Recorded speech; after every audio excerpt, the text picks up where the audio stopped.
Dear student, my name is Tripti Rajput. इस YouTube platform पे आपका स्वागत है। जैसा कि आपने देखा कि पिछली वीडियो में हमने पढ़ा था कि योग क्या है या किसे कहते हैं। फिर इसके बाद में मैंने आपको बताया था कि योग कितने प्रकार के होते हैं। तो आइए आज हम समझेंगे कि योग हमें अर्थ क्या था, और हमने समझा था कि योग हमारे जीवन में कितना आवश्यक है, कितना जरूरी है। तो हमने फिर योग को के बारे में समझा था कि कितना जरूरी है, और इसके साथ साथ हमने ये भी समझा था कि योग कितने प्रकार का होता है। तो इसी के साथ में आज हम शुरू करेंगे कि योग की आवश्यकता क्यों है, हमें योग की आवश्यकता। तो आइए हम समझते हैं, इसको देखते हैं कि योग की आवश्यकता हमें क्यों है।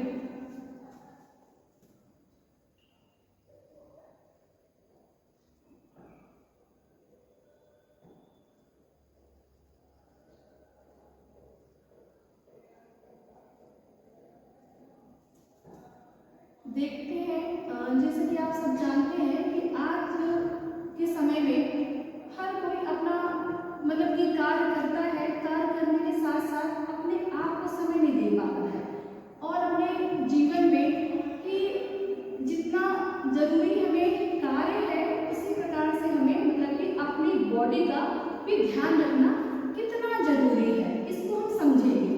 तो आइए बिना किसी देरी के हम ये समझेंगे कि योगा कितने प्रकार का होता है। ये तो हमने पहले ही हमने पढ़ लिया था।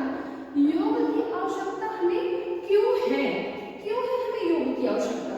तो आइए हम कुछ पॉइंटों के माध्यम से समझने का हम प्रयास करते हैं कि योगा हमें क्यों जरूरी है, क्यों हमें करना चाहिए योग। इस आज हम इसी के उसमें से देख रहे हैं। तो सबसे पहले हम देखेंगे कि योगा हमें क्यों जरूरी है। तो हमने यहाँ पे देखा कि योग को हमें क्यों जरूरी है, क्यों और आवश्यक है। तो सबसे पहले हम कह सकते हैं कि जीवन के उद्देश्यों को प्राप्त करने के लिए, किसके लिए, जीवन के उद्देश्यों को प्राप्त करने के लिए।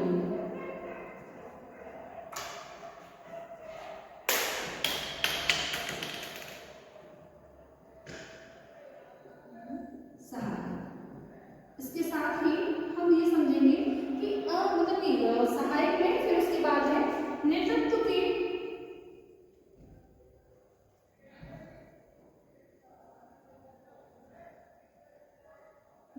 के गुणों का विकास करना। इसके साथ ही हम ये भी समझेंगे कि और भी क्या है, क्यों हो सकता है, अपनी अंतर्निहित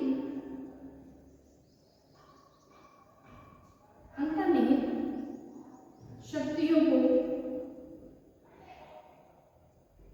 पहचानने में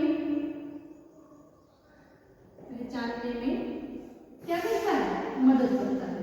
इसके साथ ही हम ये भी समझेंगे कि आपके अंदर किस प्रकार की शक्तियां विद्यमान है, इस पर भी फोकस करने में हम कह सकते हैं कि इसको पहचानने में भी योग हमारी मदद करता है। इसके साथ साथ मानसिक शांति,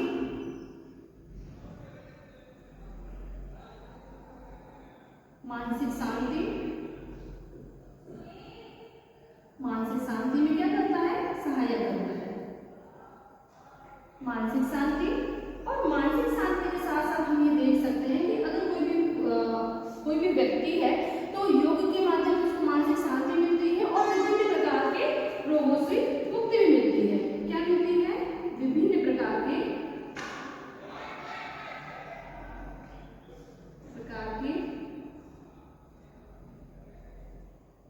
रोगों से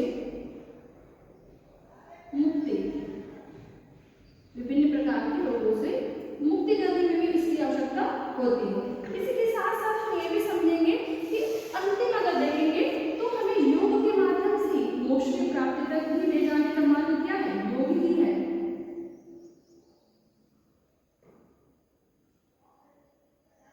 प्राप्ति, देखिए इतना तो हमने ये समझा कि हमें मतलब कि योग की आवश्यकता क्यों है। जैसे कि आपने यहाँ पे देखा है कि पहले जीवन के उद्देश्य को प्राप्त करने में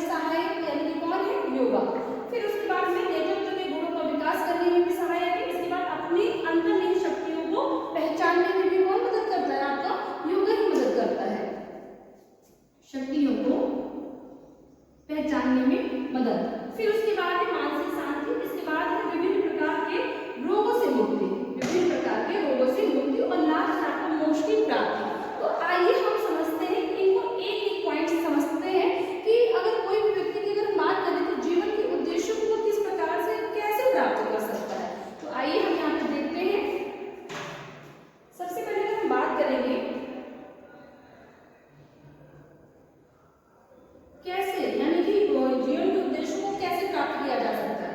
हम ये कह सकते हैं कि अच्छी आदतों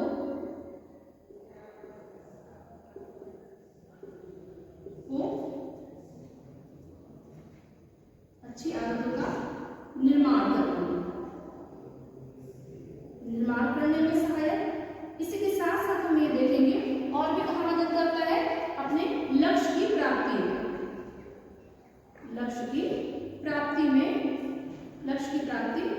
करने में सहायता प्रदान करता है। और इसके साथ साथ हम ये कह सकते हैं कि नियमित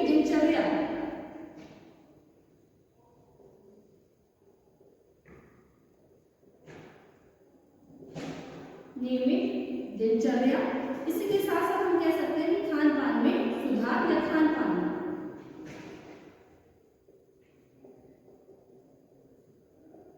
में सुधार।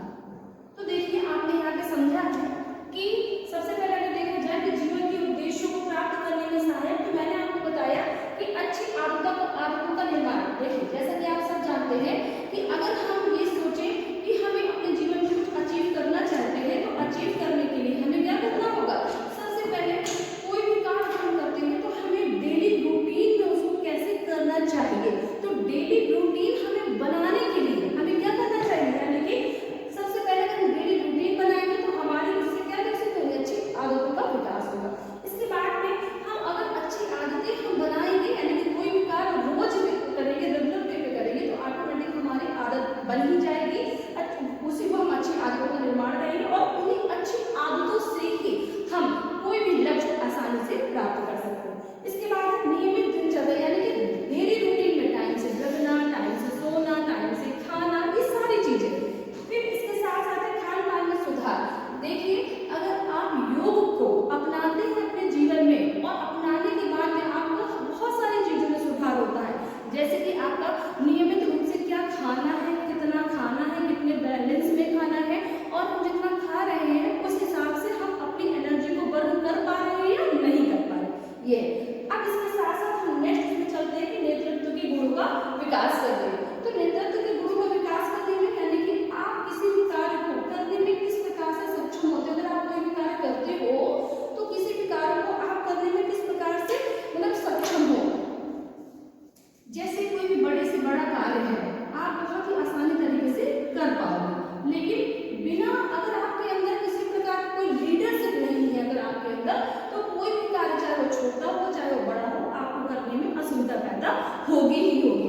अगर आप योग करते हैं तो योग के माध्यम से कहीं ना कहीं आप मतलब कि बहुत कठिन से कठिन कार्य को बहुत आसान तरीके से कर पाएंगे। तो हम ये कह सकते हैं कठिन कार्य को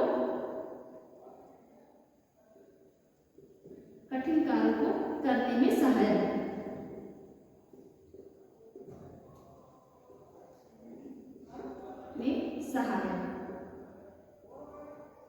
और आप तभी कर पाएंगे जब आपके अंदर लीडरशिप होगी। और आप किसी कार्य को जब अकेले पे करेंगे तो कहीं ना कहीं आपके अंदर वो कॉन्फिडेंस का विकास होगा और आप कोई भी चाहे कितना भी कठिन कार्य हो आप अकेले उसको आसानी तरीके से कर पाएंगे। और अकेले भी कर सकते हैं, और अगर कभी किसी ग्रुप में जाके अगर करना हो, ग्रुप को मतलब कि लीडर करना हो, यानी कि ग्रुप किसी मतलब कि जो आपका ग्रुप होगा ग्रुप में रह के, यानी कि अकेले ही किसी कार्य को, बड़े से बड़ा कार्य या कठिन से कठिन कार्य को करने में आपके अंदर ये क्षमता मतलब कि उत्पन्न होगी। फिर इसके साथ साथ हम ये देख सकते हैं कि नेतृत्व के गुणों के विकास के साथ में, यानी कि समाज के मार्गदर्शन के रूप में,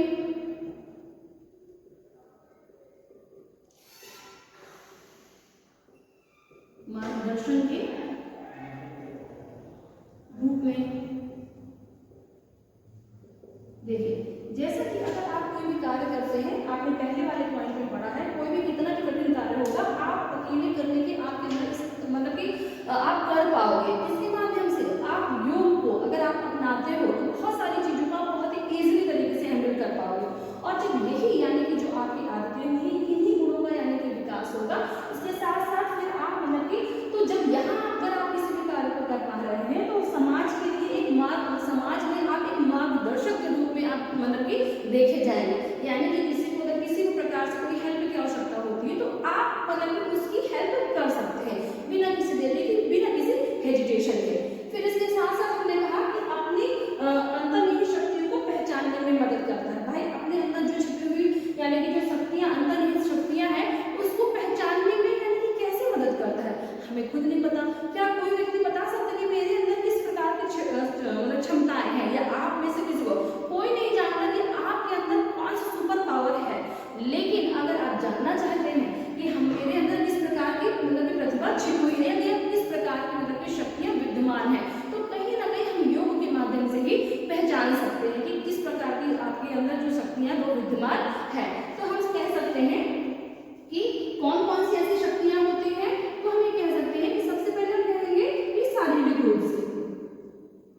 यानी कि शारीरिक रूप से आपको पता नहीं है कि अगर आपको कोई भी कार्य दे दिया जाता है करने के लिए तो आप कितना कर सकते हो। अगर मैं आपसे पूछूं कि आप इतना कार्य कर सकते हो तो आप एक लगभग वे पे बताओगे कि हाँ मैं कर लूंगा इतना। लेकिन अगर आप रेगुलर वे पे योगा करते हैं और लोग योगा को अपनाए हुए हैं, उसी के अकॉर्डिंग खान पान रहन सहन सारा का सारा अगर आप मैनेज किए हुए हैं तो आप जितना कह रहे हैं जितना कर उससे दुगना भी आप कर सकते हैं इस आधार पे, क्योंकि आपके अंदर वो शक्तियां छिपी हुई है, शारीरिक बल के हिसाब से आप कर पाओगे। इसी के साथ साथ हम कह सकते हैं कि मानसिक रूप से, फिर हमने कहा शारीरिक रूप से, मानसिक रूप से और आध्यात्मिक।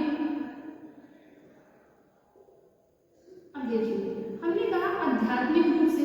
अब आध्यात्मिक रूप से अगर हम बात करते हैं तो आध्यात्मिक रूप का मतलब यही है कि अगर आप रेगुलर वे पे करते हो और इसके माध्यम से ही आपके अंदर विभिन्न प्रकार के बदलाव आएंगे, वो चाहे शारीरिक रूप से हो, वो चाहे आपके मानसिक रूप से हो और या आपके आध्यात्मिक रूप से हो। इसलिए मैं सिर्फ ये बता रही हूँ कि आपके ये बदलाव आएंगे क्योंकि कहीं ना कहीं आप अगर करते हो या आप कर रहे हैं डेली रूटीन में है आपके, तो कहीं ना कहीं हम कह सकते हैं कि आपकी जो शरीर की जो बनावट होगी उसमें भी अंतर देखने को मिलता है। इसी के साथ साथ अगर आप करते हैं, ध्यान करते हैं, ठीक है, अनुलोम विलोम कपालभाति करते हैं, तो कहीं ना कहीं जो हमारे सोचने का जो तरीका होगा उसमें भी आपके बदलाव देखने को मिलेगा। किसी भी कार्य को आप बहुत सोच समझ के कर पाएंगे और कोई भी डिसीजन होगा आप जल्दबाजी में न लेके सोच समझ के ले पाएंगे। इसके बाद आध्यात्मिक, तो हमारे अंदर किस प्रकार की प्रतिभाएं छिपी हुई है, शक्तियां पहले से विद्यमान है, हम नहीं जानते हैं, लेकिन हम योग के माध्यम से इनको पहचान सकते हैं कि इन्हीं योग के माध्यम से अगर हम योग करते हैं तो आध्यात्मिक रूप से जो भी हमारी शक्तियां छिपी हुई हैं वो शक्तियां अपनी कुंडलियों को जगाना, ठीक है, और आत्मा का परमात्मा से मिलन आप अगर रेगुलर रूप में करते हो तो ये पॉसिबल है। वैसे अगर कहा जाए कि कोई पुरुष या स्त्री करे, हम कह ही नहीं सकते कि हाँ हम मतलब कि हमें ईश्वर की प्राप्ति हो सकती है या ईश्वर से हमारी बात हो सकती है, ऐसा किसी से कहा जाए तो पॉसिबल नहीं, कोई कहेगा कि हाँ हो सकती है। लेकिन अगर आप योग को अपनाते हैं तो आपके अंदर किस प्रकार की प्रतिभा छिपी हुई है या आप कह सकते हैं किस प्रकार की आपके अंदर शक्तियां विद्यमान है, इन शक्तियों को पहचाना कैसे जाए, आप इसके थ्रू आप पहचान सकते हो, ठीक है। इसके बाद आया आपका मानसिक शांति। ये एक ऐसी शांति की बात हम कर रहे हैं कि आज के समय पे हर एक व्यक्ति, ये इतनी भाग दौड़ भरी जो जिंदगी है, इस जिंदगी में व्यक्ति हर चीज के लिए टाइम है उसके पास, लेकिन सिर्फ इसके लिए टाइम नहीं है अपने माइंड को रिलैक्स कर सके कि रिलैक्स। और आपने हमेशा देखा होगा कि जब आप मेंटली रूप से रिलैक्स होगे तभी किसी काम को कर पाओगे, वरना दिन भर काम काम काम तो आपका जो माइंड है वो भी थक जाता है और थकने के साथ साथ उसको भी आराम चाहिए, लेकिन हम क्या करते हैं, हम सिर्फ उससे काम ले रहे हैं। तो माइंड से अगर हमें कोई भी चीज करनी है तो मानसिक शांति भी बहुत ज्यादा जरूरी है। और ये जब आप मानसिक रूप से मतलब कि शांति नहीं होगी तो कोई भी कार्य है, हो सकता है 2 से 3 कार्य आप बहुत अच्छे तरीके से कर ले जाए, लेकिन बहुत लंबे टाइम तक नहीं कर पाएंगे, आपको विभिन्न प्रकार की समस्या देखने को मिलने लगेगी। सर दर्द की समस्या है, माइग्रेन की समस्या है या बहुत सारी समस्या है, आप इनसे ग्रसित होने लगोगे। तो यानी कि मानसिक शांति अगर आप अपनाते हो तो सबसे पहले इसका फायदा क्या होगा, एकाग्रता। कोई भी कार्य को अगर आप करोगे तो आसानी से शांत मन से कर पाओगे, और जब शांत मन से करोगे ना तो उसके फायदे नुकसान सभी चीजों को आप मतलब के फोकस कर पाओगे, और फोकस करने के साथ इसके फायदे क्या होंगे, नुकसान क्या होंगे, कि मुझे करना चाहिए या ना करना चाहिए, विभिन्न प्रकार की चीजों से आप मतलब के कर सकते हो। और इसी के साथ साथ जो आपकी समस्याएं हैं, जैसे आपके सिर दर्द की हो गई, सिर दर्द की समस्या हो गई, माइग्रेन की समस्या हो गई, या और भी विभिन्न प्रकार की जो भी समस्याएं हैं, तो आप कहीं ना कहीं इन समस्याओं से निजात पा सकते हैं। किसके माध्यम से, इसी के माध्यम से। इसके बाद है विभिन्न प्रकार के रोगों से मुक्ति।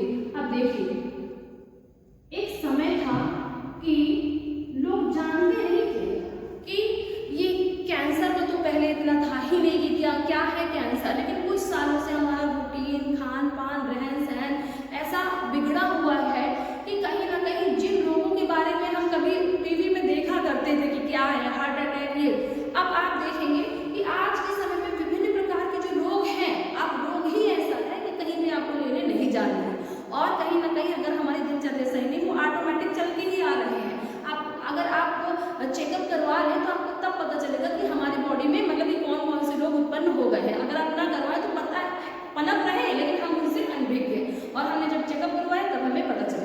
जैसे हमने कहा कि विभिन्न प्रकार के रोग अगर है तो आज के समय पर अगर देखा जाए तो शुगर है, थायराइड है,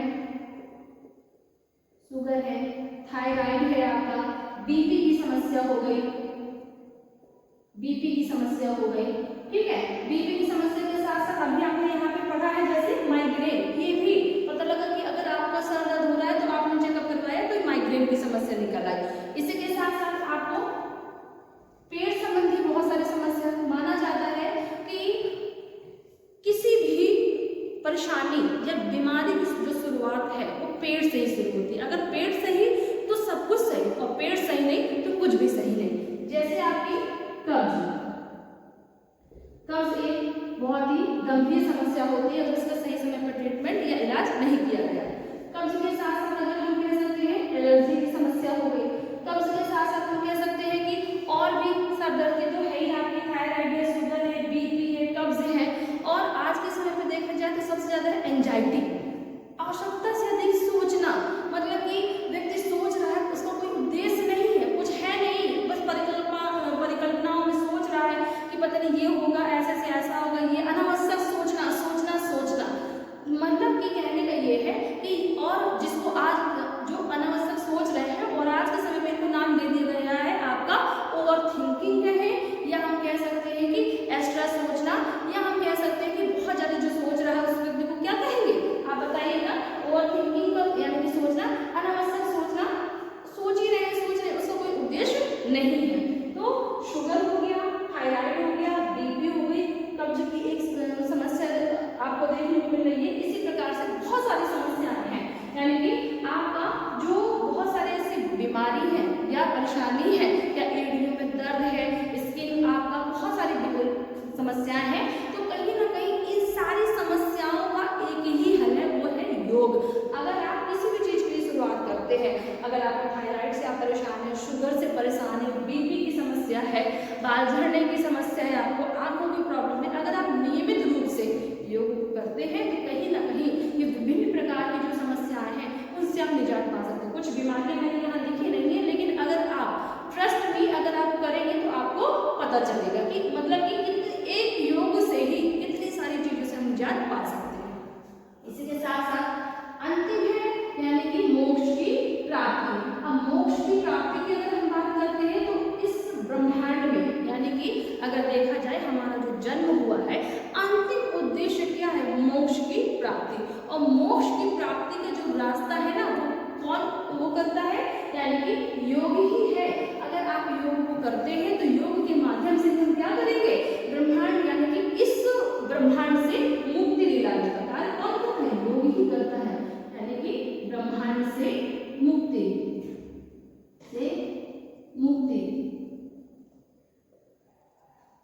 मुक्ति दिलाना,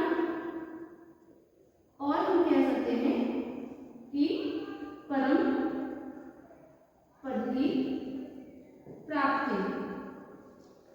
यानी कि क्या हुआ कि इस ब्रह्मांड से आपको मुक्ति दिलाने का कार्य, मतलब मुक्ति कौन दिला सकता है? आप इसी के थ्रू जा सकते हैं। और इसके साथ साथ आप परम पद यानी कि परमात्मा की प्राप्ति को, परम पद यानी कि परमात्मा को भी प्राप्त कर सकते हैं। Thank you class.